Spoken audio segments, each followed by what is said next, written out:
اگر وہ اسرائیل کے ساتھ ٹائی کریں گے تو پاکستان، ایران اور ترکی کے اوپر اس کا امپیکٹ اچھا نہیں جائے گا، پبلک کے پوائنٹ آف ویو سے اور پولیٹیکلی بھی اچھا نہیں رہے گا۔ اس کی ریزن یہ ہے کہ ہم اسرائیل کو ایز سچ کنسیڈر نہیں کرتے۔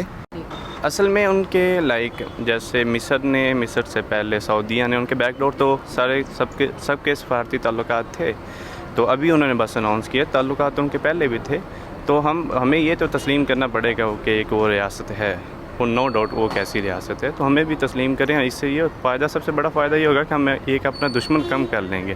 یہ ایک ٹرک کے طور پہ استعمال کیا جا رہا ہے کہ جس سے آپس میں امن ہو جائے گا، لیکن یہ امن ہوگا نہیں، اس سے زیادہ اور زیادہ حالات خراب ہوں گے، خاص کر پیلسٹائن کے لیے۔ اوبویسلی کوئی اتنا بڑا ایشو نہیں ہے جتنا ہم اس کو مسلمان ہونے کی حیثیت سے قائم کرنے کی کوشش کرتے ہیں، تو میرے خیال سے یہ ٹھیک پازیٹیو ہے۔ اسرائیل ایک حقیقت ہے، ہمیں ایکسیپٹ کرنا چاہیے، اور ہمیں خواہ مخواہ ایک اپنا نمبر آف اینیمیز انکریز نہیں کرنے چاہیے۔